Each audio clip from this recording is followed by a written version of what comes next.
ইন্নাল্লাহা আলা কুল্লি শাইইন কাদির। কদরে কুদরত দারি হর চেকাহি আকুনি, কদরে কুদরত দারি হর চেকাহি আকুনি। মুর্দারা তু জানে বখশি, জিন্দারা বেজাকুনি। মুর্দারা তু জানে বখশি, জিন্দারা বেজাকুনি। সব গুনাহ মাফ করার ক্ষমতা কার? মহান আল্লাহ তাআলা বলেন, বান্দা সারাটা দিন তুই গুনার কাজে খাটায় দেস, সারাটা দিন গুনার কাজে কাটায় তুই আসার নামাজের পরে ক্লান্ত হয়ে ঘুমায় যাস। আল্লাহ বলে, বান্দা আমি তো আর তোকে ক্ষমা করার জন্য ঘুমাইতে পারি না। আল্লাহ ঘুমাইবার সিফতও নাই। কথা বলেন ঠিক না বেঠিক? আল্লাহ ঘুমায় না, আল্লাহ তোমরাও আসে না। আল্লাহ বলে, বান্দা তুই যখন ঘুমায় যাস, আমি আল্লাহ দুনিয়ার আসমানে নেমে আসি। দুনিয়ার আসমানে নেমে আইসা আমি আল্লাহ বান্দারে তোর গুনাহ মাফের জন্য ঘোষণা দেই, আলা মিন মুস্তাগফিরিন ফাগফির লা। আছো কি কোন বান্দা যে বান্দার গুনাহ আছে ক্ষমা চাইবা, আমি আল্লাহ ক্ষমা করে দিব। ও বান্দা তোমাদের মধ্যে আছে কি কোন গুনাহগার আমার কাছে ক্ষমা চাইবে, আমি আল্লাহ ক্ষমা করে দিব। আল্লাহ বলে, বান্দা আলা মিন মুস্তারজিকিন ফারযুকু। বান্দা তোদের মধ্যে এমন কি কোন অভাবী বান্দা আছে যা তুমিনের মধ্যে অনেক বড় অভাব, কারো কাছে চায় সুদ ছাড়া টাকা পায় না, সুদ ছাড়া টাকা পায় না। বিবি ডাক্তারের মধ্যে, বিবি হাসপাতালের মধ্যে পড়ে আছে, সন্তানটা পর্যন্ত হাসপাতালের মধ্যে পড়ে আছে, সুদ ছাড়া টাকা পায় না। কথা বলেন ঠিক না বেঠিক? আল্লাহ ওই সমস্যাটার কথাও বলছি। কিভাবে বলছি? আলা মুত্তালান ফাও আফিয়া। বান্দারে আলা কাযা আলা কাযা, এমন কি বিপদে আছো? তোমার বিবি কি হাসপাতালে? বান্দারে তোমার সন্তান কি বড় হাসপাতালে? বান্দারে তোর কি নামাজ পড়তে ভালো লাগে না, ঋণের পেরেশানি, আয় আমার কাছে আয়। আলা কাযা, এমন কি বিপদে আছো? আলা কাযা, এমন কি বিপদে আছো? এমন কি বিপদে আছো? যে বিপদে আছো আমার কাছে চলে আসো, আমার কাছে চলে আসো। সুযোগ দিলাম, অফার দিলাম। কতক্ষণ পর্যন্ত?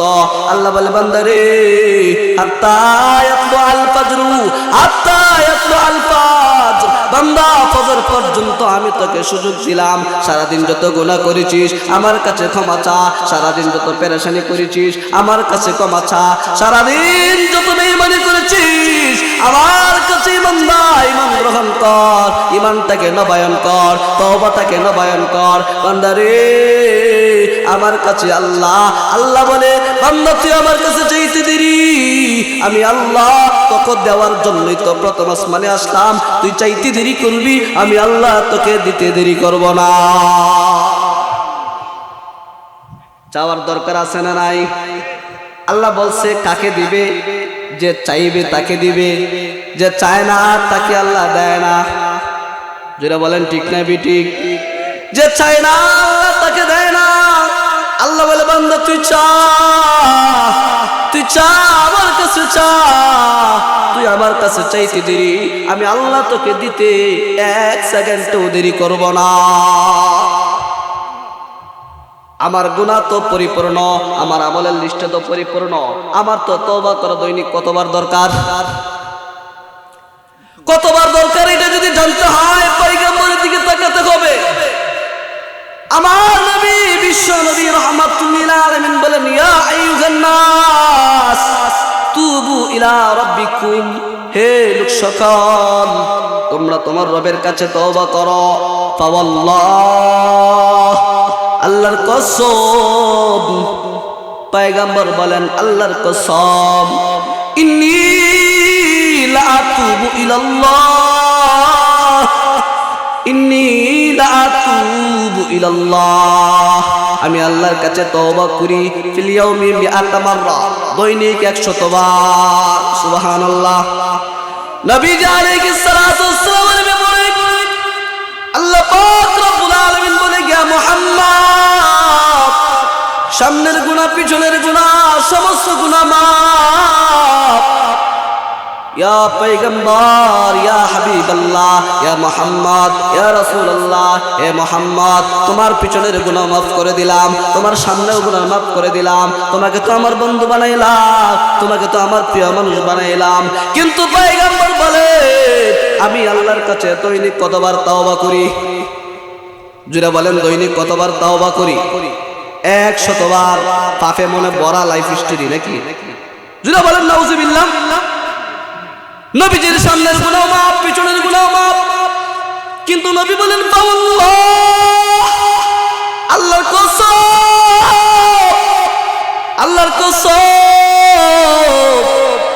ইন্নী লা আতুবু ইলাল্লাহ, আমি আল্লাহর কাছে তওবা করি ফিল ইয়াউমি, প্রতিদিন মিআতা মাররা, 100 বার।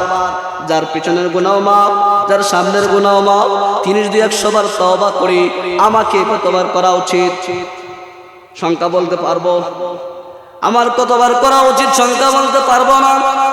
কিন্তু লাইফ হিস্ট্রি তাকায় দেখেন, পিছনের দিকে তাকায় দেখেন, 30 বছর চলে গেছে, 40 বছর চলে গেছে, কোনো ভালো আলেমের কাছে যাই নাই, আল্লাহওয়ালা বুজুর্গের কাছেও যাই নাই, গিয়ে নিজেকে সুপর্দ করি নাই। ও হুজুর, ও আল্লাহর বান্দা, আমার কাছে মনে হয় আপনি বড় আল্লাহর কাছে মায়ার মানুষ, আপনি আল্লাহর বড় মহাব্বতের মানুষ, আল্লাহ তো আপনাকে মায়া করে, আপনি আমাকে আল্লাহর কাছে মায়ার মানুষ বানায় দেন, আমাকে তওবা করায় দেন, আমার গুনাহগুলি মাফ করায় দেন। সাহাবায়ে কেরাম নবীর কাছে যাইতেন, যাদের নামের শেষে রাদিয়াল্লাহু তাআলা আনহুম বানানো, যাদের নামের শেষে আল্লাহর সন্তুষ্টির লকব লাগায় দেওয়া হয়েছে, তারাও নবীর কাছে যাইতেন, গিয়ে বলতেন, নবী গো, জীবনে গুনাহ করে ফেলেছি, নাফরমানি করে ফেলেছি, গুনাহ হয়ে গেছে, আপনি আমাদেরকে তওবা করায় দেন, পবিত্র বানায় দেন। আল্লাহর কাছে অপবিত্র বডি নিয়ে যাইতে চাই না, পাপে লজ্জিত, পাপের চিহ্ন মিশ্রিত এমন চেহারা নিয়া নবীর সামনে যাইতে চাই না। নবী গো, আমাকে আপনি তওবা করায় দেন, গুনাহ মাফ করায় দেন, পবিত্র করে দেন। অপবিত্র বডি নিয়া আমি কবরের মধ্যে যাইতে চাই না, আল্লাহর সামনে হাজরা দিতে পারবো না। নবী গো, আপনি ক্ষমা করায় দেন। অথচ তাদের নামের শেষে আল্লাহর পক্ষ থেকে নবীর মাধ্যমে রাদিয়াল্লাহু তাআলা আনহু আল্লাহর সন্তুষ্টির লকব লাগায় দিয়েছে। তারা যদি পয়গম্বরের কাছে যাইতে পারে, পয়গম্বর আমাদেরকে তওবা করে দেন, আমাদের 24টা ঘন্টা গুনাহ দ্বারা নিমজ্জিত, গুনাহ দ্বারা বেষ্টিত, গুনাহ দ্বারা সজ্জিত।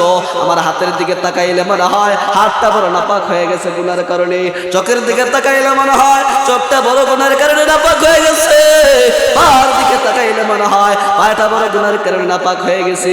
অথচ সামনে আমার দুজক, সামনে আমার জান্নাত, যে কোনো 2টা জায়গা থেকে যে কোনো একটা জায়গা আমাকে যেতে হবে।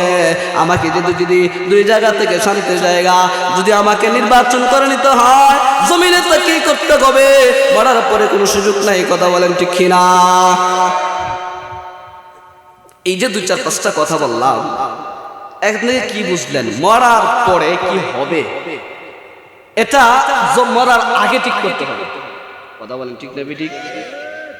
তাহলে মরার পরে আমি কি করব, আমার জায়গা কোথায় হবে, এটা আমার ইচ্ছার উপর। কথা বলেন ঠিক না ঠিক? আল্লাহ বলেন, যদি আমাকে সন্তুষ্টি করে আসতে পারো তাহলে তোমাকে আমি জান্নাত দিব, যেখানে শুধু আনন্দ আর আনন্দ। আর যদি তুমি আমাকে বেজার করে মন গড়া মতো জিন্দেগি পরিচালনা করে যাও, তাহলে আমি তোমাকে কি দিব? জাহান্নাম দিব, যেখানে শুধু দুঃখ আর দুঃখ। তাহলে বোঝা গেল আমি কি করব না এটা আমার স্বাধীনতা আছে। কথা বলেন ঠিক না ঠিক? আমি কি করব না এটা আমার স্বাধীনতা আছে না নাই? আছে না নাই? স্বাধীনতা আছে। এখন বলেন, নবী আছে, এখন যারা বলেন নবীজি দুনিয়াতে আছে, নবীর নাইবে নবী যারা, রাসূলের নাইবে রাসূল যারা, আলেম উলামা যারা, তাদের হাত ধরেই কি তওবা করতে হবে। কথা বলেন ঠিক না ঠিক? আর আমি জমিনের উপরে কি করব আর করব না, এটা কে বলে দিবে? কোরআনের মধ্যে আল্লাহ বলে দিয়েছেন, কিন্তু কোরআন মানুষের দ্বারা দ্বারে পৌঁছায় দেওয়ার জন্য নবী রাখছেন দুনিয়াতে এখন পর্যন্ত? আছে এখন পর্যন্ত কোন নবী? বুঝা গেল, নবীর ওয়ারাসাত যারা পেয়েছে, নবীর উত্তরাধিকারী যারা হয়েছে উলামায়ে কেরাম, তারাই মানুষদেরকে বলে দিবেন তুমি ওই পথে যাও, ওই পথে যায় না। ইযা জাআ আজালুকুম লা ইস্তাখিরুনা সাআতাও ওয়া লা ইস্তাকদিমুন। আল্লাহ বলেন, বান্দা তোকে একটা নির্দিষ্ট সময় দিয়েছি, এই নির্দিষ্ট সময় পর্যন্ত তুমি যদি দুঃখের মধ্যে থাকো, তুমি যদি সুখের মধ্যে থাকো, এই নির্দিষ্ট সময় পর্যন্তই থাকতে পারবা।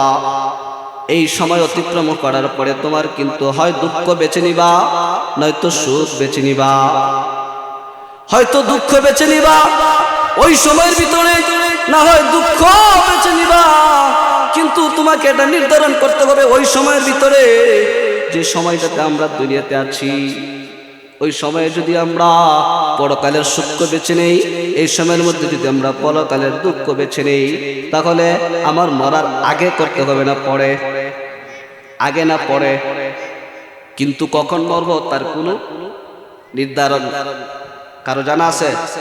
কখন মরবো সেটা জানা আছে, কখন মরবো তাও জানা নাই।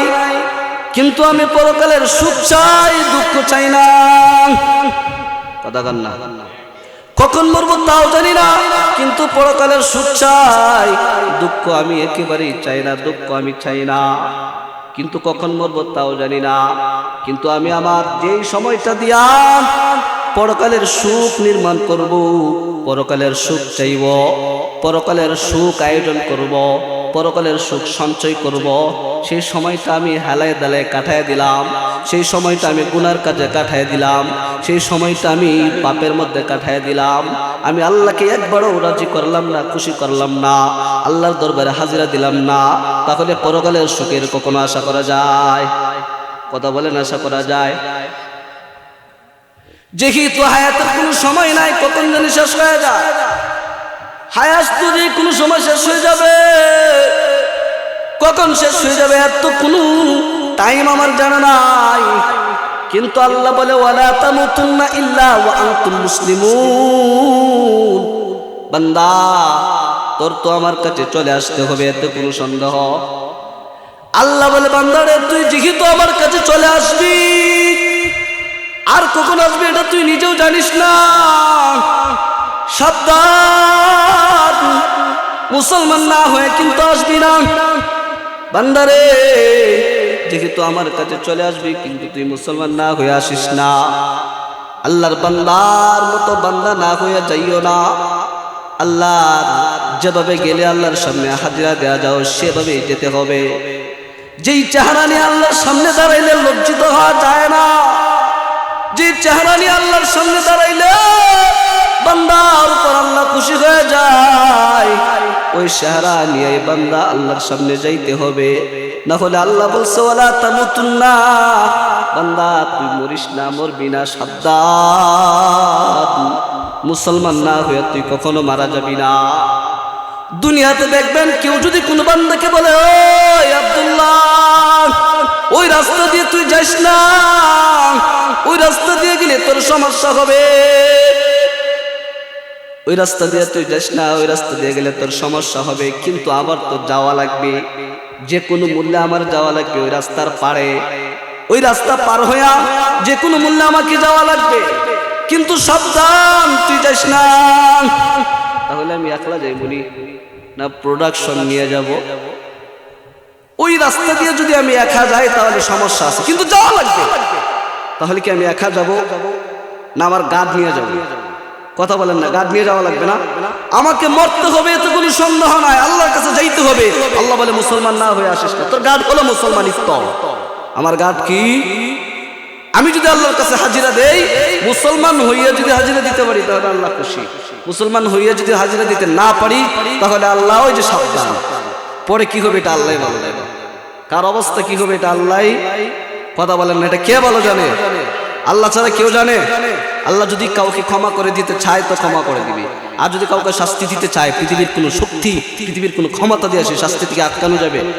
যারা বলেন আটকানো যাবে, তাহলে কি করতে হবে? আল্লাহর সাথে সম্পর্ক করতে হবে। কথা বলেন ঠিক না বেঠিক? আল্লাহর সাথে সম্পর্ক করার সর্বপ্রথম যে মাধ্যম, আমি যে জমিনে আছি 30, 30, 40, 50 বছর হায়াত পাইলাম, এই হায়াতের মধ্যে আল্লাহ আমার উপর খুশি না বেজার, এটা কি আমি জানি? জানি না। কি বলেন? আল্লাহর কাজ আমি করি না না করি এটা আমি জানি না। কথা কন না। আমি আল্লাহর কাজ করি না না করি এটা আমি জানি না। আল্লাহর কাজ করলে আল্লাহ বেজার হয় নাকি? কথা বলেন না। আল্লাহর কাজ করলে আল্লাহ খুশি হয়, আল্লাহর কাজ না করলে আল্লাহ বেজার হয়। তাহলে আমি কি কাজ করি এটা তো আমি জানি। কথা কন না। এটা আমি জানি, তার মানে আল্লাহ আমার উপর বেজার না খুশি এটাও আমি জানি। কথা বলেন ঠিক না ঠিক? যেহেতু আমি আল্লাহর কাজ করি না, নিঃসন্দেহে আল্লাহর আমার উপর বেজার। যদি আল্লাহ আমার উপর বেজার না হতেন, যেই পরিমাণ পেরেশান আমাদের কখনো হতো না। মুসিবত এত বেশি থাকতো না, যদিও থাকতো এটা রহমত হিসেবে থাকতো, কিন্তু আমাদের মুসিবত গজব হিসেবে আসে। এর প্রমাণ হলো আমরা যখন বিপদে পড়ি তখন মসজিদ ছেড়ে দিই, যাও 2, 3, 4, 5 ওয়াক্ত নামাজ পড়ি, যখন বিপদে পড়ি তখন মসজিদ ছেড়ে দিই। আর বিপদে পড়ার পরে বান্দা যদি মসজিদ ছেড়ে দেয়, বুঝতে হবে ওই বিপদটা গজব। আর বান্দা যদি বিপদে পড়ে মসজিদের ভিতরে যায়, আল্লাহ ওয়ালাদের কাছে যায়, কিভাবে আল্লাহ মাফ করবে, কিভাবে আল্লাহকে খুশি করা যায়, ওইভাবে যায়, ওই রাস্তায় যায়, তাহলে বুঝতে হবে ওই বিপদটা আল্লাহকে দিয়েছে রহমত হিসাবে। ওই বিপদটা বান্দাকে আল্লাহ দিয়েছে কি হিসেবে? রহমত হিসেবে। তার মানে বোঝা গেল আমাদের উপর যত বিপদ আছে সব গজব হিসেবে আছে। কথা বল ঠিক না? যত মুসিবত আছে, কারণ আমরা তো মুসিবত করলে আর আল্লাহর বাদ দিয়ে দিই। কথা কয় না। তাহলে আল্লাহর সাথে সম্পর্ক করতে হবে, আল্লাহকে খুশি করতে হবে। কথা বল ঠিক না? আল্লাহকে অবশ্যই খুশি করা লাগবে, সেটা মরার আগে না পড়ে। যারা বলেন মরার আগে না পড়ে, মরার আগে যদি খুশি হয় তাহলে কি করতে হবে? এখন তো 30 বছর চলে গেছে, 40 বছর চলে গেছে, 50, 60 বছর চলে গেছে, গুনাহ করতে করতে অন্তরটা ময়লা হয়ে গেছে। গুনাহ নাই আমাদের? গুনাহ নাই? নবীজি আলাইহিস সালাতু ওয়াস সালাম বলেন, মানুষের দিলের ভিতরে একটা গোশতের টুকরা আছে। কিসের টুকরা? মানুষের দিলের ভিতরে একটা গোশতের টুকরা আছে। আবু হুরায়রা রাদিয়াল্লাহু তাআলা আনহু বলেন, মানুষ যখন একটা গুনাহ করে তখন তার দিলের ভিতরে একটা কালো দাগ পড়ে। কি পড়ে? মানুষ যখন একটা গুনাহ করে বান্দার দিলের ভিতরে একটা কালো দাগ পড়ে।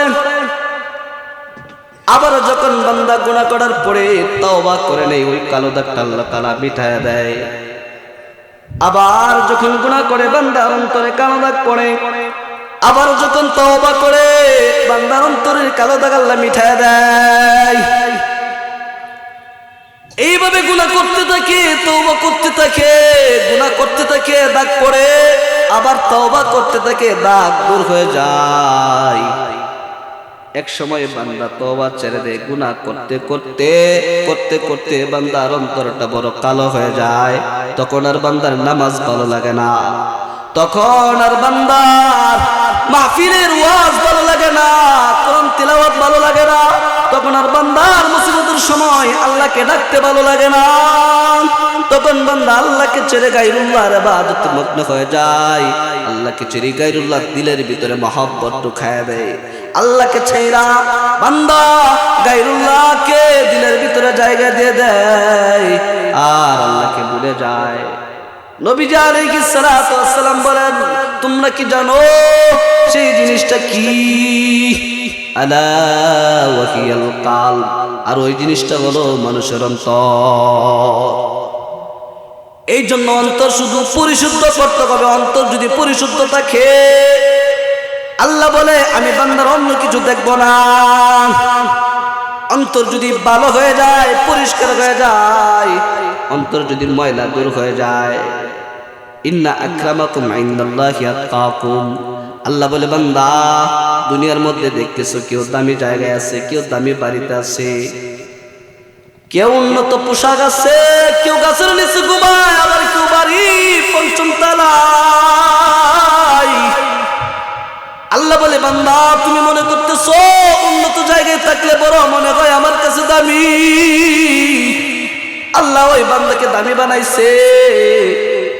আল্লাহ বলে না বান্দারে, ওই বান্দা তো দামি না, আমার কাছে দামি হলো তোমাদের মধ্যে ওই ব্যক্তি, ইন্না আকরামাকুম ইনদাল্লাহি আতকাকুম, যার অন্তর আল্লাহর পরিশুদ্ধ, আল্লাহর ভয়ে ভীত, যার অন্তরের মধ্যে দুনিয়ার মহব্বত নাই, যার অন্তরের মধ্যে আল্লাহর মহব্বত আছে, যার অন্তরের মধ্যে আল্লাহর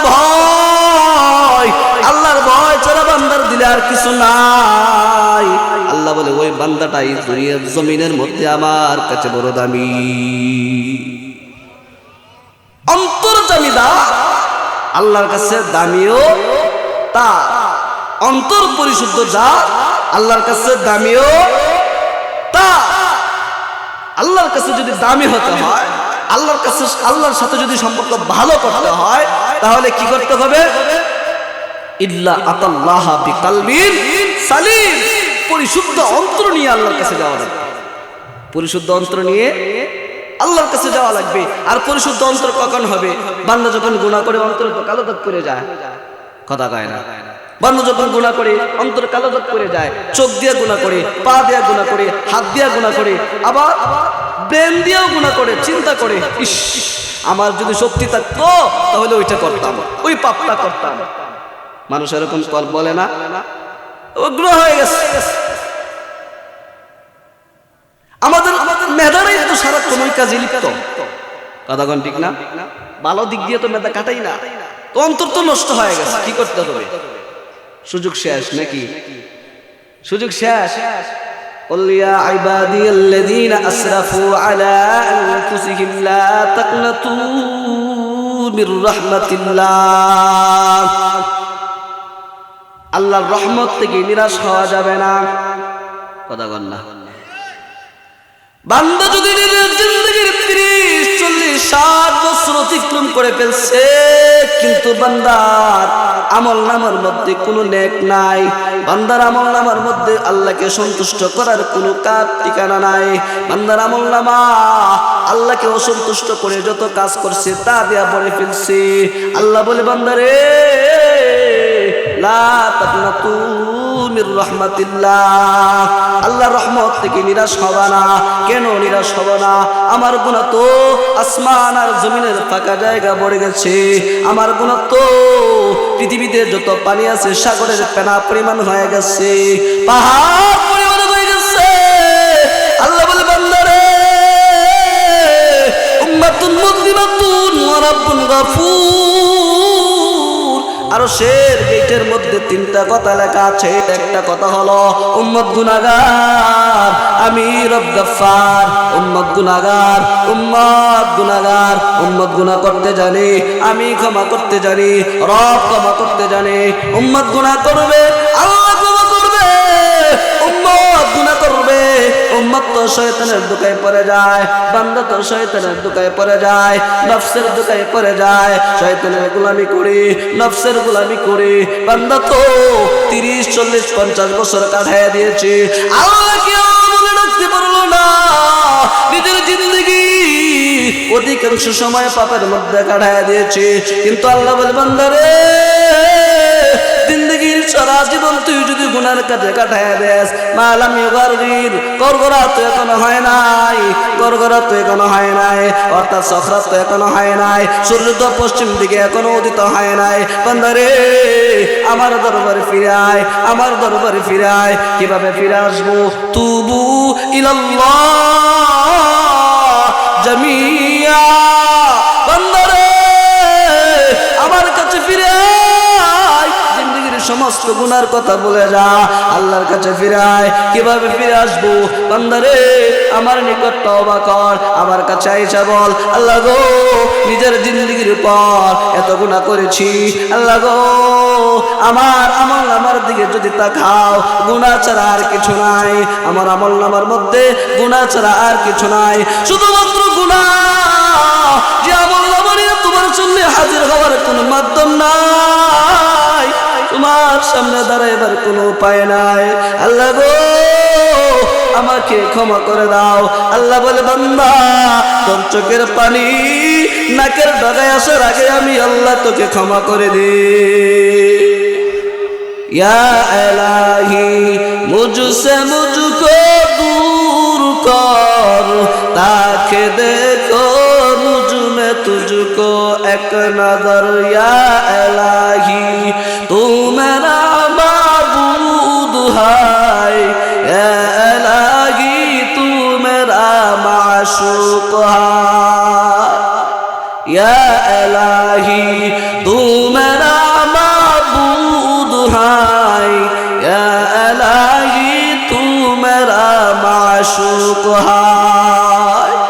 আল্লাহ পারে কি পারে না? জোরা বলেন না, পারে কি পারে না? আল্লাহ পারে না এমন কোন কাজ আছে? জোরা বলেন না, এমন কোন কাজ আসেনি? আল্লাহর ক্ষমতার বাইরে কিছু আসেনি, ক্ষমতার বাইরে কিছুই নাই। আল্লাহ বলে, বান্দারে তোর সমস্ত গুনাহ আমি মাফ করে দিব, বান্দা তোর সমস্ত গুনাহ মাফ করে দিব, কিন্তু একটা গুনাহ তুই যদি তওবা না করে আমার কাছে চলে আসিস, দুনিয়ার জীবনে 60-70 বছর চলে গেল, আল্লাহর কাছে তওবা করতে পারলাম না। আল্লাহর কাছে তওবা করতে একটা হাদিস মনে হয়ে গেছে, উস্তাদ আছে একটা হাদিস হলো আবু হুরায়রা রাদিয়াল্লাহু তাআলা আনহু থেকে। তিনি বলেন, কোন বান্দা 60 বছর জিন্দেগি পাইল, খুব ভালোভাবে শুনেন, কয় বছর? 60 বছর জিন্দেগি পাইল, কিন্তু সে আল্লাহর কাছে তওবা না করে মারা গেল। তওবা না করে মরার পরে আল্লাহর সামনে ওজর কাহি করলো, ওজর পেশ করলো। আল্লাহ বলে, ওই বান্দার ওজর আমি গ্রহণ করব না। 60 বছর হায়াত পাইল, তওবা না করে মারা গেল, ওই বান্দা আল্লাহর কাছে যত ওজর বিজর যা কিছু আছে পেশ করলো, আল্লাহ ওই বান্দার ওজর গ্রহণ করবেন। আমি এত বড় মুহাদ্দিসও না, এখান থেকে আমার যতটুকু বোঝা যায়, আমি যতটুকু বুঝি, ব্যাখ্যাটা কেন আমার ব্যক্তিগত মন অভিজ্ঞতা, এখান থেকে আমার যতটুকু বোঝা যায় 60 বছরের পরে যে হায়াতটা, এটা সম্পূর্ণ বোনাস। কথা বলেন ঠিক না? ঠিক। 60 বছরের পরে যেটা, এটা সম্পূর্ণ বোনাস। এর পরের জিন্দেগির সময়টা পাইয়াও আমি তওবা করতে পারলাম না, বোঝা গেল আমার চেয়ে হতভাগা জমিন আর কেউ নেই। কথা বলেন ঠিক না? ঠিক। আপনারা খুশি না বেজার? এই যে কথাটা, বেজার হওয়ার কথা অনেকে। হ্যাঁ, আল্লাহু আকবার, কত বড় সতর্কবাণী দেখছেন, কত বড় সতর্কবাণী। 60 বছর পাইলাম কিন্তু তওবা করতে পারলাম না, এর চেয়ে হতভাগা কেউ আছে? জিকির করেন তো, লা ইলাহা লা ইলাহা লা ইলাহা লা ইলাহা লা ইলাহা ইল্লাল্লাহু মুহাম্মাদুর রাসূলুল্লাহ। 60 বছর হায়াত পাওয়ার পরেও যদি কেউ আল্লাহর কাছে তওবা না করে মারা যায়, তাহলে আল্লাহ তাআলার কাছে ওই ব্যক্তি যতই ওজর আপত্তি পেশ করুক না কেন, আল্লাহ এগুলো কবুল করবেন না। আর একটা গুনাহ হলো, যে গুনাহ 60 বছর হোক আর 30 বছর হোক 40 বছর হোক মাফ করায়া যাইতে না পারে, তাহলে আল্লাহ তাআলা ওই গুনাহ ক্ষমা করবেন না। আপনারা জানেন ওই গুনাহটা কি? শিরক। ওই গুনাহটা কি? ওই গুনাহটা কি? ওয়ায়াগফিরু মা দুনা যালিকা লিমান ইয়াশা। খুব সম্ভবত এর আগে ইন্নাল্লাহা আয়াগফিরু লা ইয়াগফিরু আইয়ুশরাকা বিহি, ইন্নাল্লাহা লা ইয়াগফিরু আইয়ুশরাকা বিহি। আল্লাহ চাইলে সবকিছু ক্ষমা করে দিবেন, সবকিছু, ইল্লা শিরক। কিন্তু শিরক আল্লাহ তাআলা ক্ষমা করবেন, ক্ষমা করার ক্ষমতা আল্লাহর আছে, কিন্তু আল্লাহ করবেন না। চিন্তা করছেন?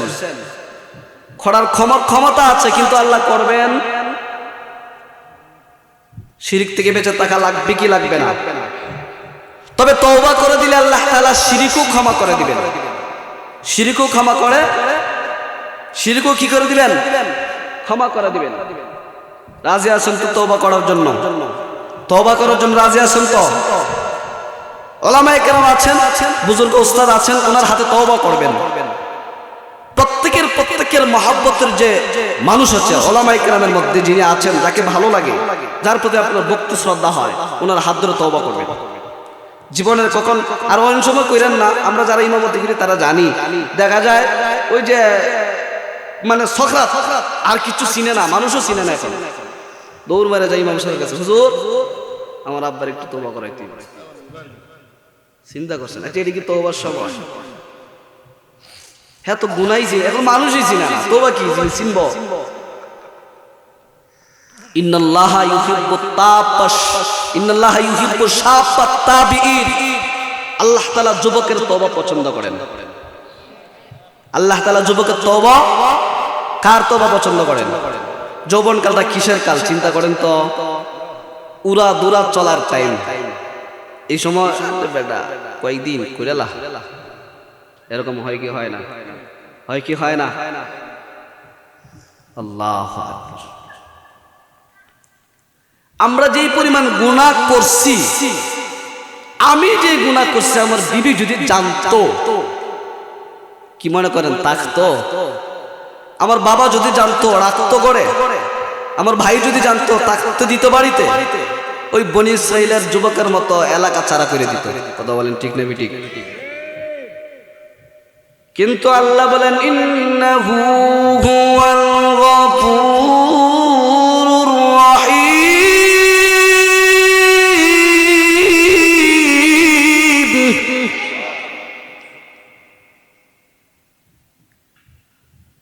আল্লাহ তাআলা বান্দা যত বড় গুনাহগারই হোক, আল্লাহ ক্ষমা করতে পারেন কি পারেন না?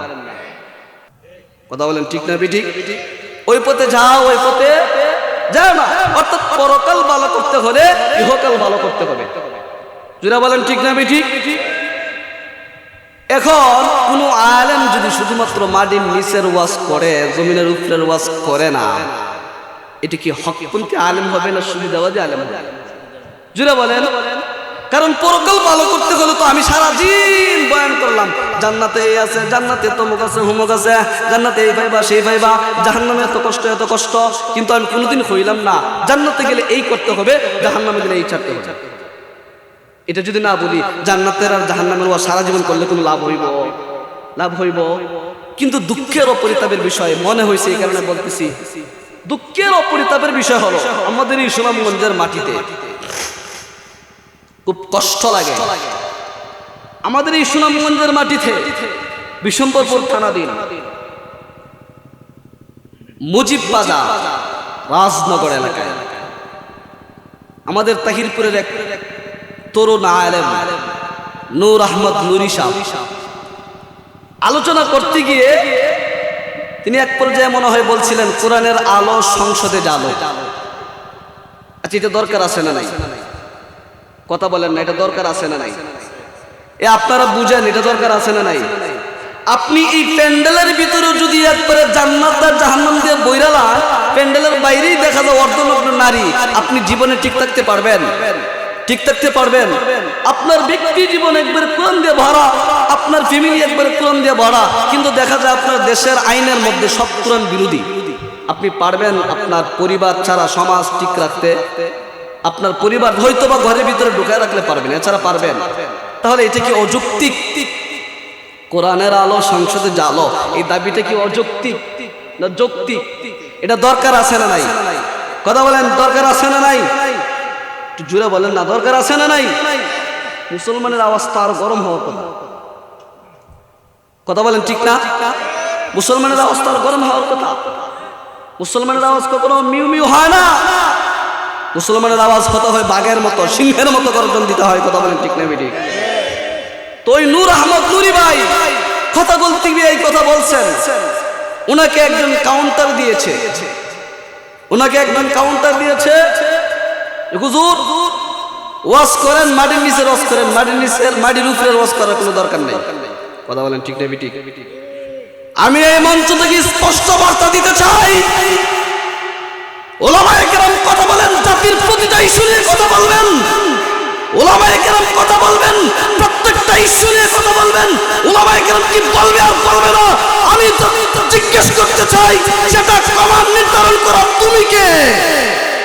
উলামায়ে কেরাম নববিয়তের ওয়ারাসিয়তের অধিকার নিয়ে কথা বলেন। উলামায়ে কেরামের কথার মধ্যে লাগাম দিতে আসলে তোমার লাগাম ঠিক থাকবে না, কথা বলেন ঠিক কিনা? সাবধান হয়ে যাও, উলামায়ে কেরামের কথার মধ্যে সেন্টিমেন্টিক করতে আসবে না, সাবধান হয়ে যাও। কারণ উলামায়ে কেরাম ফালতু কথা বলার জন্য আসেন নাই, আল্লাহর পক্ষ থেকে নববিয়তের ওয়ারাসিয়তের দায়িত্ব নিয়ে আল্লাহর পক্ষ থেকে সরাসরি নববী দায়িত্ব পালন করেন, কথা বলেন ঠিক কিনা বেঠিক? শুধুমাত্র মাটির নিচের ওয়াজ করবে, মাটির উপরের ওয়াজ করবে না। আমি জিজ্ঞেস করতে চাই, সেটা তুমি কে? সেটা বলার তুমি কে? আরে বাবা, ডাক্তার জানে না রোগীকে কোন ওষুধ দিতে হবে? বলেন না কেন ডাক্তার জানে না? ডাক্তার জানে কিনা? আমি যদি ডাক্তারের কাছে গিয়ে বলি, ভাই আমাকে অ্যান্টিবায়োটিক দেন, আমার নাফায় কাজ হয়ে যায়, আমাকে অ্যান্টিবায়োটিক দেন। আচ্ছা বলেন, রোগী বাঁচবে না মরবে? আচ্ছা রোগী বাঁচবে, জোরে বলেন না, রোগী বাঁচবে। আমি রোগী, আমাকে কি দিবে আর কি দিবে না এটা ডাক্তার নির্ধারণ করবে, কথা বলেন ঠিক না বেঠিক? নববিয়তের ওয়ারাসাতের দায়িত্ব নিয়ে উলামায়ে কেরাম রূহের ডাক্তার হিসেবে পৃথিবীর প্রান্তে প্রান্তে কথা বলেন। রূহের ডাক্তার হিসেবে পৃথিবীর প্রান্তে প্রান্তে ছড়ায় পড়েছেন। কোরআনের বাড়ি তারা প্রান্তে প্রান্তে ছড়ায় দিচ্ছেন। কোরআনের বাড়ি দিয়ে মানুষের রূহের চিকিৎসা করছেন। সেই রূহের চিকিৎসার মধ্যে কাকে কি দেওয়া লাগবে, কোন জায়গায় কি দেওয়া লাগবে, উলামায়ে কেরাম নির্ধারণ করবে। তোমার মতো নেতা হবে তাদের দরকার নেই সেটা নির্ধারণ করা। এজন্য আমরা চাইতেই পারি, এই মঞ্চে সারাদিন কথা বললাম, বাহিরে গিয়ে কথা ঠিক থাকলো না। এই জন্য বাহিরে গিয়েও যেন ঠিক থাকে, সেই জায়গায়ও মলম দেওয়ার দরকার আছে, কথা বলেন ঠিক কিনা? আপনার একটা জিনিসের বিষয় দেন, আমার ব্যক্তিগত প্রশ্ন, সেটা হলো যদি বর্তমান বাংলাদেশের রাষ্ট্রের মধ্যে একটা আইন থাকে যে প্রত্যেকটা মানুষের বাধ্যতামূলক, বুড়া হোক জওয়ান হোক, 18 বছর হয়ে গেলে তার বাধ্যতামূলক দাড়ি রাখতে হবে। কারো বাপের ক্ষমতা আছে না রাখার, কথা কয় না। কারো বাবার ক্ষমতা আছে সে দাড়ি কাইতে ফেলে, এবার চিন্তা করেন। তাহলে রাষ্ট্রে কোরআন চালু হোক, এটা আমরা চাই কি চাই না?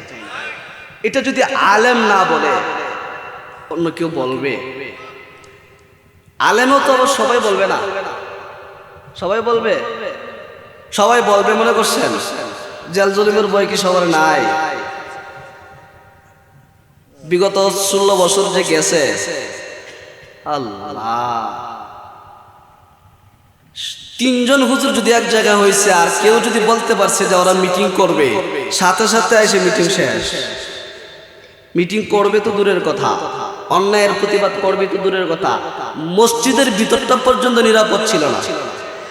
যারা বলেন নিরাপদ ছিল, কিন্তু এই 16 বছরে সমস্ত আলেমদের কি কথা বলা বন্ধ করতে পারছে? কথা বলা বন্ধ করতে পারছে?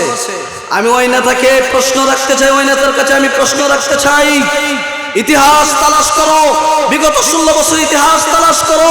আমাদেরকে জেলে নেওয়া যায়, আমাদেরকে নির্যাতন করা যায়, আমাদেরকে দাবায় রাখা যায় না, আমাদেরকে জাল জুলুম নির্যাতন করা যায়, কিন্তু আমাদের জবান কি কখনো কোরআনের পক্ষে কথা বলতে, ইসলামের পক্ষে কথা বলতে কোন শক্তি দাবায় রাখতে পারে না? কথা বলেন ঠিক না বেঠিক? আমাদেরকে কি বলে জানেন? হুজুর রাজনীতি পাইল কই? হুজুর রাজনীতি পাইল কই? এরা হচ্ছে মৌলবাদ। এরা কি? জুড়ে বলেন, এরা কি? হুজুররা রাজনীতি পাইল কই? চিন্তা করেন তো, হুজুররা রাজনীতি পাইল কই? আপনাদের কাছে আমার প্রশ্ন, জনাবে মুহাম্মদুর রাসূলুল্লাহ সাল্লাল্লাহু আলাইহি ওয়াসাল্লাম তিনি কে? আমাদের শেষ নবী না? সর্বশেষ নবী না? তিনি নবুয়তি পাওয়ার পর 23 বছর ছিলেন। কত বছর?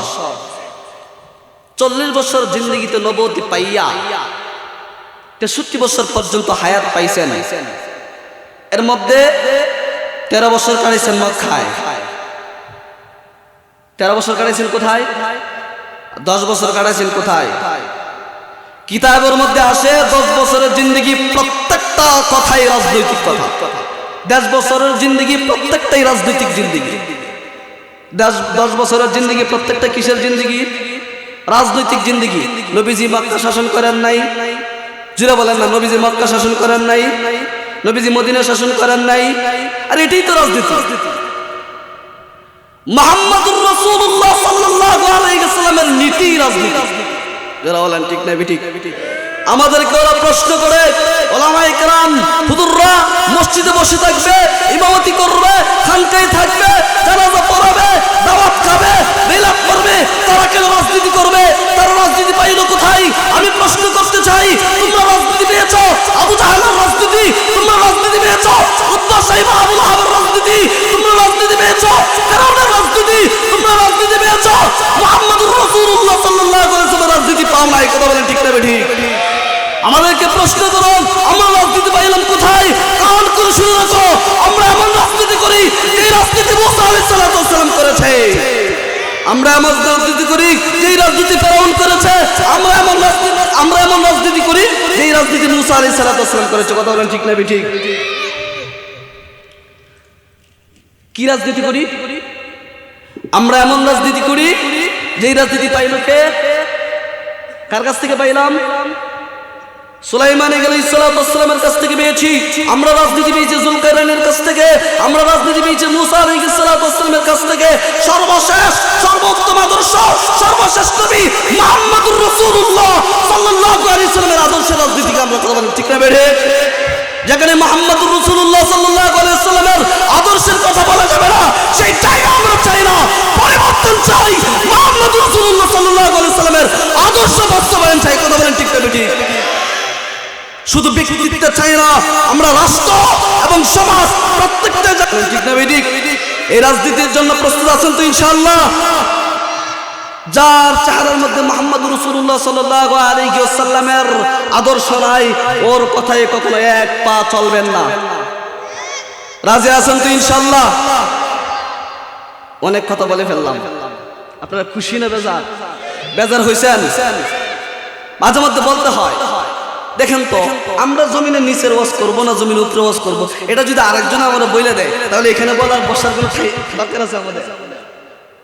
আর আমরা 13, 14, 16, 17 বছর লেখাপড়া করার পরে 16, 17 বছর লেখাপড়া করার পরে আমরা যদি স্বাধীনভাবে যার আদর্শ নিজের ব্যক্তি জীবনে ধারণ করেছি, এই কথাটা মানুষ ধারণ করুক এটা বলতে না পারি, লেখাপড়ার কোনো মানে আছে? যারা বলেন মানে আছে? এটাই হলো তওবা। অর্থাৎ মুহাম্মদুর রাসূলুল্লাহ সাল্লাল্লাহু আলাইহি ওয়াসাল্লামের আদর্শ আমরা জিন্দেগিতে ধারণ করে নিজেকে পবিত্র বানায় চলে যাব। এটাই রাজনীতি, এটাই মুহাম্মদুর রাসূলুল্লাহ সাল্লাল্লাহু আলাইহি ওয়াসাল্লামের একমাত্র আদর্শ। এই আদর্শের উপর কোনো আদর্শ আছে? এজন্য সময় কম, বেশি কথা বলা যাবে না। বলতেছিলাম ওই যে লোকটা বলল যে কোরআন এই মাটির নিচে রস করেন, মাটির নিচে রস করেন, মাটির উপরে ওয়াজ করেন, মাটির উপরে ওয়াজ দরকার নাই, বহুত করছেন। আচ্ছা, ওর ভিতরটা যদি ভালো থাকতো, ওর ভিতরে যদি কোরআনের মহব্বত থাকতো, আল্লাহর ভয় থাকতো, এই কথা বলতো? যদি বলেন বলতো? চিন্তা করছেন? এই জন্য কি করতে হবে? ভিতর আগে ভালো করতে হবে। আপনি যতই বাহাদুরি করেন টাকা যাবে, জমিনে টাকা যাবে, জমিনে টাকা যাবে, একদিন চলে যেতেই, জুড়ে বলেন একদিন চলে যেতেই, কুল্লু নাফসিন যায়িকাতুল মাউত, কুল্লু নাফসিন যায়িকাতুল মাউত। আল্লাহ পাক রব্বুল আলামিন বলেন প্রত্যেকটা মানুষের যার ভিতরে জান আছে, প্রত্যেকটা জানওয়ালা প্রাণীর মৃত্যুর স্বাদ গ্রহণ করতে। কিন্তু আশ্চর্যের কথা হলো আল্লাহ তাআলা এই আয়াতটা কোরআনুল কারীমের 3 জায়গায় উল্লেখ করেছেন। কয় জায়গায়? প্রথম দশকে, দ্বিতীয় দশকে, তৃতীয় দশকে। তাফসীরের কিতাবের মধ্যে আছে মানুষের জিন্দেগির তিনটা কাল। একটা হলো শিশুকাল, 2 নাম্বার হলো যৌবনকাল, 3 নাম্বার হলো বৃদ্ধকাল। আল্লাহ তাআলা 3 জায়গায় এই আয়াতটা আয়না আল্লাহ তাআলা বান্দাকে বুঝাইছে। প্রথম দশকে আল্লাহ তাআলা আয়াত আয়না বান্দাকে বুঝাইছে, বান্দা তুই শিশুকালেও মরতে পারিস, কোনো সন্দেহ। দ্বিতীয় দশকে আল্লাহ তাআলা হায়াত আয়না বুঝাইছে, বান্দা তুই শিশুকাল পার হয়ে যৌবনকালে চলে আসছিস। বান্দারে মনে রাখ, তুই যৌবনকালেও মরতে পারিস, শেষ বৃদ্ধকাল পর্যন্ত যাইতে পারবি এই গ্যারান্টি বান্দা তোর নাই। যৌবনকাল পার হয়ে যখন বান্দা বৃদ্ধকালে পৌঁছায়, আল্লাহ তৃতীয় দশকের মধ্যে এই আয়াত আবার নিয়ে আসছেন। আয়না বলেন, বান্দা শিশুকালে মরলি না, যৌবনকালেও মরলি না, সাবধান, এখন তুই বৃদ্ধকাল চলে আসছে, এখন তোর আর মরা ছাড়া উপায় না, এখন তো তোর মরে যেতে হবে। যেহেতু আমি আল্লাহ দরবারে হাজিরা দেওয়া লাগবে, যেহেতু আমি তুমি জমিন ছেড়ে চলে যেতে হবে, যেহেতু আমার বাঁচার জায়গা নাই, যখন হায়াত শেষ হয়ে যাবে 1 সেকেন্ড থাকার সুযোগ নাই, এই জন্য আমি কি করব? আল্লাহর কাছে চাওয়ার মতো চাইবো, মাপ চাইবো, ওলামায়ে কেরামের দ্বারস্থ হব, বুজুর্গানে দিনের দ্বারস্থ হব। তারা যেভাবে বলে আমার জিন্দেগি সেইভাবে পরিচালনা করার চেষ্টা করব। মন চাকি জিন্দেগি পরিচালনা করব না, কারণ আল্লাহ বলছেন ইল্লা আতাল্লাহ বিকালবিন সালিম। বান্দারে পরিশুদ্ধ আত্মা নিয়ে যদি আমার কাছে না আসো, পরিশুদ্ধ আত্মা নিয়ে যদি আমার কাছে না আসো, যেই আত্মার মধ্যে, যেই কলবের মধ্যে, যেই হৃদয়ের মধ্যে আল্লাহর ভালোবাসা নাই, যে হৃদয়ের মধ্যে কোরআনের ভালোবাসা নাই, যে হৃদয়ের মধ্যে নবীর আদর্শের মহাব্বত নাই, যে হৃদয়ের মধ্যে আমি আল্লাহর ভয় নাই, মন থেকে জিন্দগি পরিচালনা করলাম, গায়রুল্লাহর জায়গা দিয়ে দিলাম, জমিনের জায়গা দিয়ে দিলাম, টাকা পয়সার জায়গা দিয়ে দিলাম, বিবি বাচ্চার মহাব্বত এমন ভাবে ঢুকাইলাম, 40 বছর পার হইয়া 60 বছর চলে গেল, 60 বছর পার হইয়া 70 75 90 বছর পর্যন্ত মানুষ চলে যায়, বউ বাচ্চা নাতি পুতি ছাড়া আর কোনো চিন্তা করতে পারে না। এই জন্য আল্লাহ বলে, বান্দা তুই আমার কাছে চা, দুনিয়ার সব কিছু পিছনে ফেলে দে, দুনিয়ার সব কিছু পিছনে ফেলে দে, আমার কাছে একবার তুই ফিরে আয়। বান্দারে আমি আল্লাহ তো তোকে বানাইলাম, বান্দারে আমি আল্লাহ তো তোর কপাল বানাইলাম, বান্দারে আমি আল্লাহ তো তোর চোখ দিলাম, আলাম নাজআল লাহু আইনাইন ওয়া লিসানান ওয়া শাফাতাইন ওয়া হাদাইনাহুন নাজদাইন। বান্দারে আমি কি তোর চক্ষু দেই নাই? বান্দারে আমি কি তোর চোখ দেই নাই? বান্দারে আল্লাহ বলে, বান্দা তোর চোখ দিলাম আমি, বান্দা তোর কান দিলাম আমি, নাক দিলাম আমি, সুন্দর করে বানাইলাম আমি। আল্লাযী খালাকাকা ফাসাওয়াকা ফাআদালাক। ও আল্লাহ, তোমার সবকিছু পাইলাম, কিন্তু নিজের জীবনটাকে তোমার নাফরমানিতে কাটাইতে পারলাম না। আল্লাহ গো ক্ষমা করে দাও, আল্লাহ গো ভুল হয়ে গেছে প্রভু, আর করব না, মাফ করে দাও। এমন ভাবে আল্লাহর কাছে যদি চায়, আল্লাহ বলে, বান্দা তুই আমার কাছে চাইবি, আমি আল্লাহ তোকে ক্ষমা করতে দেরি করব না। রাজি আছেন তো ইনশাআল্লাহ? রাজি আছেন তো ইনশাআল্লাহ? তুবু ইলাল্লাহি জামিয়া, সংঘবদ্ধভাবে আমরা তওবা করব, করব তো ইনশাআল্লাহ? না উঠে চলে যাব? শেষ মুনাজাত অবধি, শেষ মুনাজাত পর্যন্ত থাকবো তো ইনশাআল্লাহ? আল্লাহর কাছে এমন ভাবে চাইবো, চোখের পানি এমন ভাবে ফেলবো, আল্লাহ যেন খুশি হয়া নগদ আমাকে মাফ করাইয়া বাড়িতে নিয়ে যায়। ইনশাআল্লাহ রাজি আছেন তো ইনশাআল্লাহ? আল্লাহ তাআলা আমাদেরকে তৌফিক দান করেন, আমিন বলেন। ওয়া আখির দাওয়ানা আলহামদুলিল্লাহ।